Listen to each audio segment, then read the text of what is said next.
তো সাধারণ মানুষগুলার লাইফস্টাইল তো ইম্পর্টেন্ট, সেগুলো তো বলা হয় না, কম বলা হয়। খুবই কম গল্পের কেন্দ্রে আমি হাউসওয়াইফদেরকে দেখি। শর্ট স্টোরি লিখতে তুলনামূলকভাবে কম সময় লাগে উপন্যাসের চাইতে। লেখালেখিকে তো আমি কখনোই আমার মেইন কাজ হিসেবে নিতে পারবো না। কমনওয়েলথ ছোট গল্প পুরস্কার 2026-এর সংক্ষিপ্ত তালিকায় স্থান পেয়েছেন বাংলাদেশি লেখক আনমনা মৈশী। আজকে আমরা তার সঙ্গে কথা বলবো বলিফার্টের স্টুডিওয়ে। আনমনা, আপনাকে স্বাগত। ধন্যবাদ। কমনওয়েলথ ছোট গল্প পুরস্কারের সংক্ষিপ্ত তালিকায় নিজের নাম দেখে প্রথম অনুভূতি কি ছিল? প্রথমে ঠিক বুঝতে পারছিলাম না যে কি অনুভব করবে। তারপরেই গিয়ে একটু অস্বস্তি লাগা শুরু করলো যে এখন আমার গল্পটা অনেকেই পড়বেন। এটা ভাবতে প্রথমে খুব একটা ভালো লাগছিল না, কারণ আমি সাধারণত গল্প কাউকে দেই না, তো একটু অস্বস্তি লাগছিল, কিন্তু পরে অবশ্যই ভালো লেগেছে। তবে আমার মনে হয় কিছু অস্বস্তি পাওয়াটা ভালো। হ্যাঁ হ্যাঁ হ্যাঁ, বলতেই পারেন।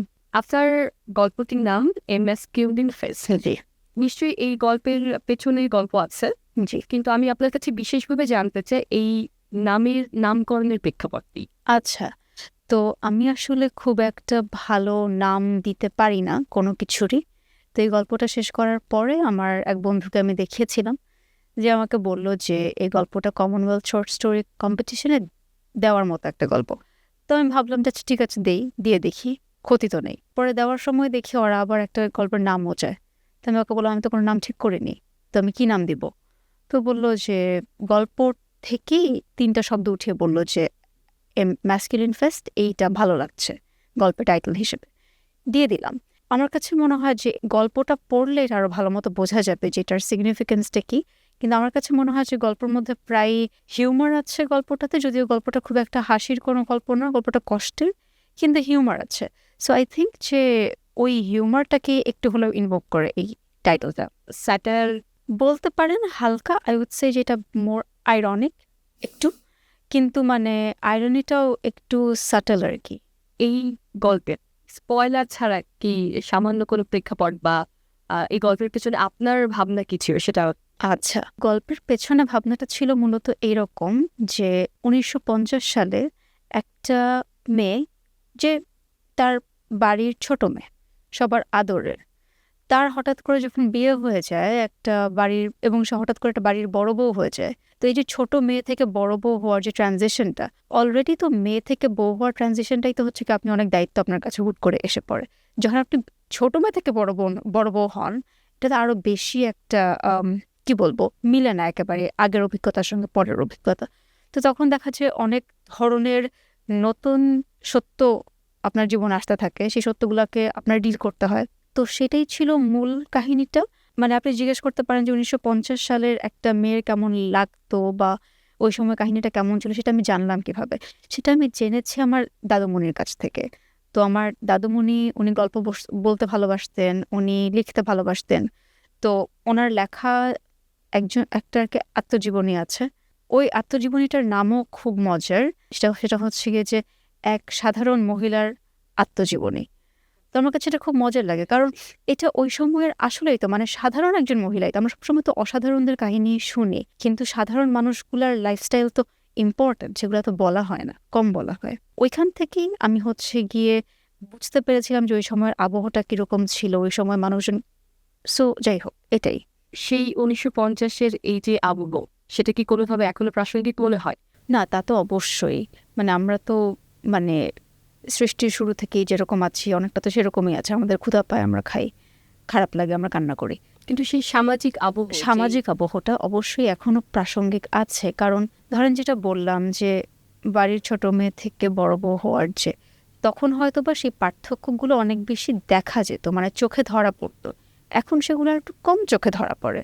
কিন্তু ধরেন আমি বাড়ির মেয়ে হিসেবে যখন আমি চাকরি শেষে বাসায় ঢুকবো এখনকার সময়ে, আমার বাবা আমাকে যদি বলে যে 1 কাপ চা খেতে চায় সে, আমি তাকে না করতে পারবো। আমি তাকে বলতে পারবো যে বাবা আমি একটু পরে দিই তোমাকে, এখন ভাল লাগছে না, টায়ার্ড লাগছে। আমি যদি শ্বশুর বাড়িতে থাকি, সে একই কথা যদি আমাকে আমার শ্বশুর বলে, আমি তো নিশ্চয়ই তাকে বলবো না যে বাবা একটু পরে। হয়তো বা অনেকে বলতে পারে, কিন্তু সাধারণত মেয়েরা বলতে পারে না। ওটা তো প্রাসঙ্গিক আছে। আমার কাছে জাস্ট মনে হয় যে মানে আমরা পরিবর্তনগুলো একটু কম দেখতে পাই, চোখে কম পড়ে আমাদের। সাহিত্যের বিভিন্ন দিক আছে, বিভিন্ন জনরা আছে আর কি। ইভেন কথা সাহিত্যেরও বিভিন্ন ভাগ আছে। কোনটা আপনার ব্যক্তিগতভাবে মানে পছন্দ, সেটা পাঠক হিসেবে হতে পারে, এবং লেখার ক্ষেত্রে এই ছোট গল্প লেখার অনুপ্রেরণাটা কিভাবে আসলো? পাঠক হিসেবে আমি আসলে সবই পড়ি। যদি আমি ভাষাটা বুঝতে পারি, মানে ধরেন অঙ্কের বিভিন্ন ধরনের টার্ম আছে, আমি সেগুলো বুঝবো না, কিন্তু যদি আমি ভাষাটা বুঝতে পারি, সেটা যে কোনো বিষয়ই হোক, হোক সেটা সোশিওলজি আর হোক সেটা ইংলিশ, আমি সেটা পড়বো যদি আমার কাছে সেটা থাকে। আর ছোট গল্প লিখলাম কেন, আসলে আমার প্ল্যান ছিল এটা আমি আরো বড় করব, কিন্তু যতটুকু লিখেছিলাম ততটুকু একজনকে দিতেই যখন সে বলল কমনওয়েলথ শর্ট স্টোরিতে দিতে হবে, তখন শর্ট স্টোরিতে আমি আর উপন্যাস দিতে পারি না। তো আর সময়ও একটা ব্যাপার, আমি লিখতে তো সময় লাগে অনেক, শর্ট স্টোরি লিখতে তুলনামূলকভাবে কম সময় লাগে উপন্যাসের চাইতে। ওই তো, সামনে কি কোনো উপন্যাস লেখার পরিকল্পনা আছে? পরিকল্পনা তো আছে, পরিকল্পনা তো কত কিছুরই আছে, পরিকল্পনার চেয়ে বোধহয় মানে ইচ্ছার ইচ্ছাও আছে, কিন্তু ওই তো ইচ্ছাও তো অনেক কিছুরই আছে, কিন্তু এখন হয় কিনা আমি নিশ্চিত না। ইউপিএন এর সম্পাদকীয় সহকারী হিসেবে কাজ করছে এবং আপনার পড়াশোনা ইংরেজি সাহিত্য। এই কাজের অভিজ্ঞতা এবং শিক্ষা জীবনের অভিজ্ঞতা কি আপনাকে আসলে কিভাবে আপনার এই লেখক জীবনে কোনো প্রভাব বিস্তার করছে? হ্যাঁ, মানে নিশ্চয়ই করছে, হয়তোবা আমি সেগুলোর ব্যাপারে পুরোপুরি কনসিয়াস না, কিন্তু নিশ্চয়ই করছে। তো আমি যেটা বলতে পারি একটা জিনিস যে মানে ইংলিশ লিটারেচারে আমি যখন পড়েছি, আমাদের তো একটা সিলেবাস থাকে, তো ওই সিলেবাসের কারণে তো আমার মানে যেটা হয় যে অনেক মানুষ কিছু কিছু লেখা বেশি পড়ে, কিছু কিছু লেখা কম পড়ে। যেরকম লিওনারা ক্যারেক্টারের লেখা তো মানুষ কম পড়ে, তাই না? কিন্তু এখন মানে আমি যখন এই গল্পটা লিখছিলাম, একটা ব্যাপার ছিল আমার মধ্যে যে এই গল্পটা আমি লিখছি এই কারণে যে এই ধরনের গল্প আমি কম পড়েছি, বা এই ধরনের মানুষ নিয়ে আমি গল্প কম পড়েছি, এবং সেটা আমি তো বুঝতে পেরেছিলাম কারণ আমি গল্প পড়েছি, না পড়লে তো আমি বুঝতাম না যে ধরনের মানুষ নিয়ে কম গল্প আছে। তো ওইখানে একটা ব্যাপার আছে। আরেকটা বিষয় হচ্ছে গিয়ে যখন আপনি অনেক লেখা পড়বেন, আপনি নিজেও যেহেতু লেখালেখি করেন, আপনি নিশ্চয়ই জানেন যে যেহেতু আপনি যখন আপনি অনেক লেখা পড়বেন, তখন আপনার কাছে আরো বেশি ম্যাটেরিয়ালস থাকবে, বেশি টেকনিক্স থাকবে। সো ওগুলো তো আমাকে অবশ্যই হেল্প করেছে। আর ইউপিএল এর কাজ মানে আমার কাছে মনে হয় সবকিছু মিলিয়ে ঢাকা ইউনিভার্সিটিতে পড়ানো বলেন ব্র্যাকে, বা যে কোনো কাজ করলেই নানান ধরনের স্কিলস ডেভেলপ হয়, নানান ধরনের মানুষের সঙ্গে দেখা হয়, কথা বলতে হয়, মানে ধৈর্য বাড়ে, মানে অনেকগুলা জায়গায় আসলে হেল্প হয়। আমি একটু পিছনের দিকে যাবো, সেটা আপনি বলছিলেন যে লেখাটা আপনার কোনো বন্ধুর সঙ্গে শেয়ার করার পর তিনি শর্ট স্টোরিজ যাওয়ার কথা মেনশন হচ্ছে। স্বাভাবিকভাবেই এই ধরনের ঘটনার পরে অনেক মানুষের মধ্যে, বিশেষ করে এখন যারা লেখক আছেন এখন বা আগের সমসাময়িক যারাই আছেন না কেন, তাদের মধ্যেও এই ধরনের আগ্রহ জন্মাতে পারে এবং তারাও হয়তো সামনে এই চেষ্টাটা করতে পারে। তো সেক্ষেত্রে কি কমনওয়েলথ শর্ট স্টোরিজে পাঠানোর কথা মাথায় এসেছিল আগে, নাকি এটা লেখার পরে মনে হলো যে ওকে আমি এটা দিতে পারি? তুমি লেখার পরে, আমি লেখার আগে ভাবিনি যে আমি ওখানে পাঠাবো, এই জন্যই লেখাটাকে এভাবে টেইলার করি, এরকম কিছু মনে হয়নি।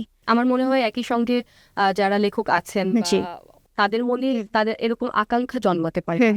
তো সেক্ষেত্রে তাদেরকে আপনি কি পরামর্শ দিতে চান? জাস্ট একজন পাঠক জোগাড় করা আপনার গল্পের জন্য, যে পাঠকটা খুবই সততার সাথে আপনার লেখার সমালোচনা করবে, এবং অবশ্যই সেই পাঠকটাকে অন্যান্য বইও পড়তে হবে। সে যদি জীবনে কোনো গল্পের বই না পড়ে এসে আপনার গল্পকে খারাপ বলে ভালো বলে, আপনি কেন শুনবেন? তো এটাই আমার একমাত্র অ্যাডভাইস, এবং অবশ্যই লিখতে থাকা এবং লেখাকে এডিট করা। আপনি যেমন 1950-এর একটা সামাজিক আবহ একটা গল্প তুলে এনেছেন এবং দেখলেন সেটা একজন নারীর গল্প তুলে এনেছে। তো আমার মনে হয় যে লেখকদের নিশ্চয়ই তেমন কিছু চরিত্র থাকে এবং লেখকরা চরিত্র সৃষ্টি করেন। অনেক সময় সেই চরিত্র সমাজ থেকে নেওয়া হয়। সেই জায়গা থেকে আপনার এমন কোন কোন চরিত্র পছন্দ আছে যে আপনার মনে হয় যে এগুলো আসলে অনেক বেশি সাহিত্যে আসা প্রয়োজন বা ফুটিয়ে তোলা প্রয়োজন চরিত্রগুলো? হাউসওয়াইফস, মানে আমি খুবই কম গল্পের কেন্দ্রে আমি হাউসওয়াইফদেরকে দেখি, মানে উপন্যাসে যদি বলি আর কি।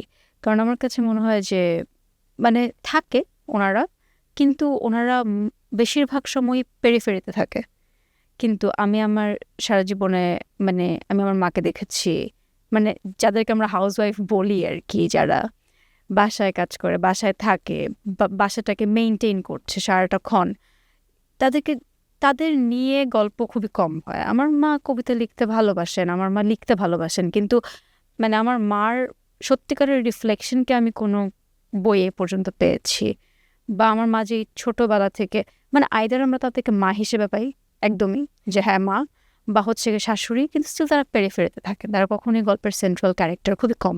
এই জায়গা থেকে এবং আপনার কাছে সরাসরি যেটা জানতে চাই, নারীদের কথা বা হাউস ওয়াইফদের কথা যেমন আমাদের সাহিত্যে কম এসেছে, ঠিক একইভাবে নারীদের সাহিত্যিক হয়ে ওঠা বা লেখক হয়ে ওঠার জার্নিটা মনে হয় যে অনেক বেশি সংকটাপন্ন, কিংবা অনেক প্রতিবন্ধকতা পাড়ি দিয়ে আসলে লেখক হতে হয়। এমনটা কি আপনার মনে, বা আপনার ক্ষেত্রে আপনি কোন ধরনের চ্যালেঞ্জগুলো ফেস করেছেন? সবার জন্য যেটা আমার কাছে মনে হয় যে এটা লেখক হওয়ার জার্নিটা আসলে আমার যতটুকু আমি দেখেছি বা জানি সবার জন্যই মোটামুটি কঠিন বলেই আমার কাছে মনে হয়। কারণ লিখতে অবসর লাগে, লিখতে টাকা লাগে, মানে ছাপাতে অন্তত টাকা লাগে। এই অবসর এবং টাকা কয়জনের থাকে? আর আমরা বাংলাদেশে থাকি, বাংলাদেশে আমাদের অনেকটুকু সময়ই জ্যামে কাটে, আমাদের অফিসের কাজ করা লাগে, অনেক সময় যে কাজগুলো আমাদের করতেও ইচ্ছা করে না। তো একটা দিন মানে দিনের অনেকগুলো ঘন্টা যখন আপনি আপনার অপ্রিয় একটা কাজ করবেন, তারপর বাসায় এসে কার ইচ্ছা করবে যে যাই একটুখানি একটা উপন্যাস লিখে আসি? আর এটা তো আসলে বসে থাকা লাগে। লেখালেখি তো মানে এমন না যে আমি বারান্দায় হাঁটছি আর লিখছি, ওটা তো বসে থাকা লাগে, আপনার চিন্তা করা লাগে। তো এটা গেল একটা। যদি আমি নারীদের কথা বলি, তাদের তো বাসায় এসে আবার ঘর ঝাড়ু দেওয়া লাগে, রান্নাবান্না করা লাগে, এটা তো আরেকটা কাজ। আবার বাসায় এসে আবার একটা কাজ করেন, তার উপরে যদি ধরেন লিখছেন, মানে এইটা আসলে আমার কাছে বলাটা লাগে যে আমি যা বলবো সেগুলো অলরেডি বলা হয়ে গিয়েছে। মানে আপনি যদি ভার্জিনিয়া উলফের লেখা পড়বেন, তো অলরেডি বলে ফেলেছেন যে একটা মানে একটা নারীর সাহিত্যিক হয়ে ওঠার ক্ষেত্রে কি কি চ্যালেঞ্জ তাকে ফেস করতে হয়। তো আমি আর মানে মনে হচ্ছে আমি বারবার রিপিট করছি সবাইকে, কিন্তু আমার জন্য এই চ্যালেঞ্জগুলো আমি কম ফেস করেছি, মানে নারী হিসেবে আমি খুবই কম ফেস করেছি, কারণ আমার ফ্যামিলি খুবই সাপোর্টিভ। আমার পরিবারে সবাই লিখে, সবাই মানে সবাই লেখাকে সাপোর্ট করে। যে কেউ একটা কিছু লিখলে দেখা যাচ্ছে যে সবাই সেটা পড়তে চাচ্ছে। তো খুবই ভালো একটা ফ্যামিলিতে, খুবই ভাগ্যবতী আমি যে আমি এরকম একটা ফ্যামিলিতে জন্মগ্রহণ করেছি। তো ওইটার জন্য আসলে আমার কখনো সমস্যা হয় নাই। কিন্তু হ্যাঁ, তার উপরেও তো একটা জিনিস থাকেই যে লেখালেখিকে তো আমি কখনোই আমার মেইন কাজ হিসেবে নিতে পারবো না। দিবে না। মানে আমার মা-বাবাই আমাকে বলবে যে, "এটা তো সেফ না। তুমি টাকা পাবা কোত্থেকে? তোমার মাসের মানে বাসা ভাড়া কোত্থেকে?" সো এইসব কিছু মাথায় নিয়ে হ্যাঁ, অন্য সবাই যে চ্যালেঞ্জগুলো ফেস করে সেগুলো করেছি। আনমনা, আপনাকে অশেষ শুভকামনা। ধন্যবাদ। আপনার আমরা দেখেছি এই যে প্রত্যহ জীবনের যেই কাজ থাকে, সেই সব কাজের মধ্যে, দায়িত্বের মধ্যে অনেকেই আসলে পরবর্তীতে হয়তো অনেক নারীর সম্ভাবনাময় এই লেখক, বা এটাকে নারী লেখক লেখিকা হিসেবে না, কিন্তু যেহেতু এটা সমাজের একটা বাস্তবতা প্রেক্ষাপট যে আমরা নারীরা আরো বেশি চ্যালেঞ্জ ফেস করেন, সেই সব চ্যালেঞ্জের মধ্যেও আপনার যে লেখক সত্তা সেটা যেন কখনো হারিয়ে না যায়, এবং আপনি যেন কখনো জীবনের প্রত্যেক চাপের মধ্যে আপনার সাহিত্যের যে চর্চা, সেটা পাঠক হিসেবে হোক কিংবা সেটা লেখক হিসেবে, সেটা যেন কখনোই হারিয়ে না যায়, আমরা সেই দোয়া করি। Thank you. ধন্যবাদ। অসংখ্য ধন্যবাদ পরিবারটা সময় দেওয়ার জন্য। আপনাকেও ধন্যবাদ।